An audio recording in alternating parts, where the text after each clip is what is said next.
Roger Federer qui pète un câble après un warning et qui pourrit l'arbitre pendant 5 minutes, les balles Wilson mystérieuses, à qui profite-t-elle, à qui profite le crime? Et l'invasion italienne à Roland Garros, c'est le programme de votre nouveau digest de Roland. Installez-vous confortablement, mettez-vous un petit café serré en backup et on attaque tout de suite avec un gros côté réseau. Et on attaque ce côté réseau avec les balles Wilson, à qui profitent ces balles, ces nouvelles balles. On les avait simplement utilisées l'année dernière dans des conditions très particulières à l'automne dernier. Là, c'est la première fois qu'on utilise ces balles Wilson au printemps dans des conditions ensoleillées et on commence à avoir quelques feedbacks de joueurs et notamment Daniil Medvedev qui a passé son deuxième tour contre Tommy Paul hier soir. Vous étiez peut-être avec nous sur Twitch pour suivre ça tous ensemble. Donc il dit par rapport aux balles, dès que je suis arrivé ici, j'ai trouvé ces balles plus légères, elles vont plus vite dans les airs, c'est pourquoi je peux aussi les faire tomber plus vite avant la ligne de fond. Alors du coup, la question que tous les fans de tennis se posent, vous y compris j'en suis sûr derrière votre petit smartphone, c'est à qui profitent ces balles Wilson. Ce qu'on peut voir déjà sur les premiers tours, c'est que les gros serveurs sont vraiment à la mode sur ce Roland Garros 2021. Opelka pas mal, Isner aussi qui a remporté ses 2 matchs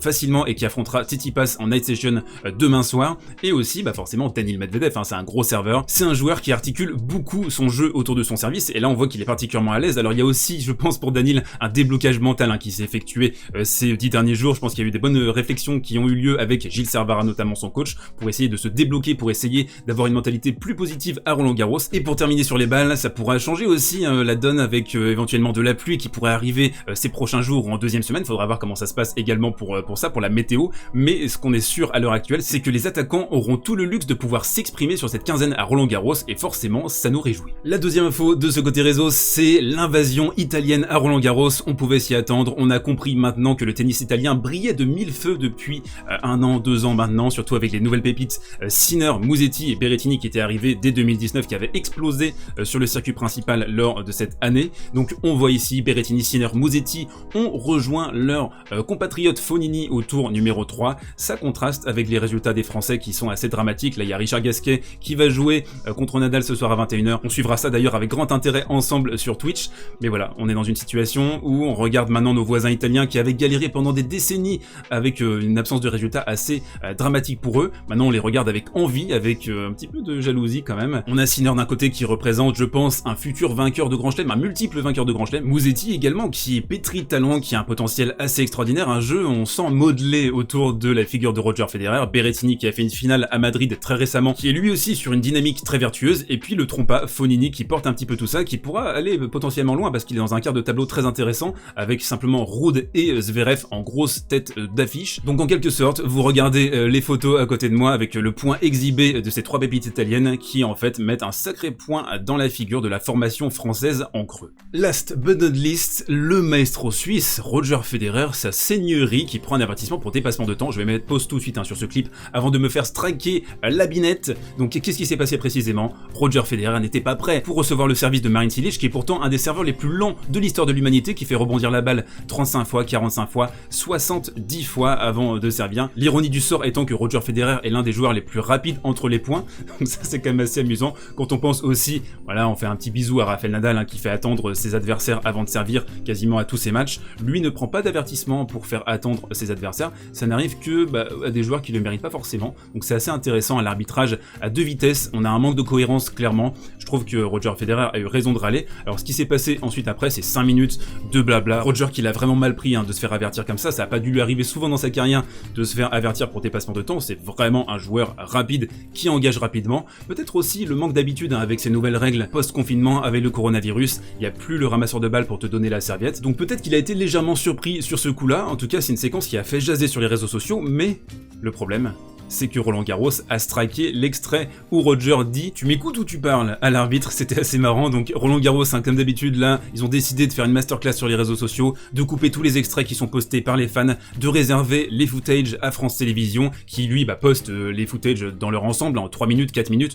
Nous, ce qu'on veut, c'est des petits extraits. Roland Garros aussi qui poste des gifs complètement inintéressants, qui géolocalise des vidéos qui sont pourtant destinées à la France, parce que Roland Garros, c'est en France ou c'est en Égypte? Rappelez-moi. Donc bref, catastrophique organisation organisation catastrophique, communication sur les réseaux sociaux, il faudrait surtout pas que les gens parlent de tennis sur les réseaux sociaux en 2021, ce serait dramatique. Dites-moi ce que vous avez pensé de cette séquence avec Roger, c'est très rare de le voir parlementer comme ça avec l'arbitre, 5 minutes au total, c'était peut-être pour certains un petit peu trop. Et là je pense un petit peu casser le rythme du match, mais il a réussi quand même à prévaloir et à remporter cette rencontre en 4 manches. On va analyser d'ailleurs ce qui s'est passé en détail dans le coin tactique. Et on enchaîne, si vous le voulez bien, avec la palette tactique, Papy Grumpy Roger maintenant on va l'appeler. Roger donc, première palette, le déplacement absolument prodigieux de la part de Federer, 39 ans, ce qui m'interloque complètement, ce qui m'hallucine, ce qui m'esbody, c'est qu'on a un mec, 39 ans, 20 grands chelems, des millions sur son compte en banque, t'as plus besoin de te défoncer comme ça. Qu'est-ce qui s'est mis dans la gueule cette dernière année avec les 2 opérations au genou, revenir vraiment très très fort, on voit au niveau des jambes, la musculature, le haut du corps, il s'est super bien préparé, c'est assez incroyable quand même. On a un mec qui aurait pu très bien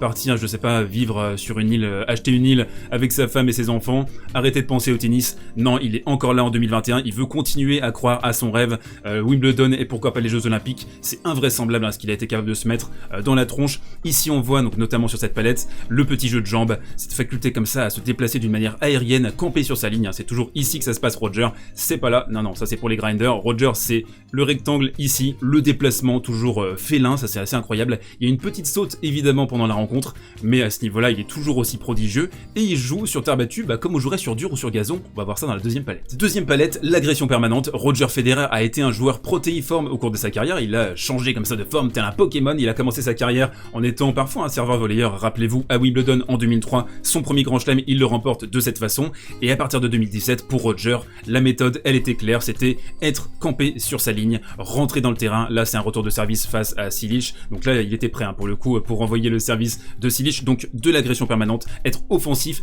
priver de temps ton adversaire, l'empêcher de déployer ses ailes et son jeu.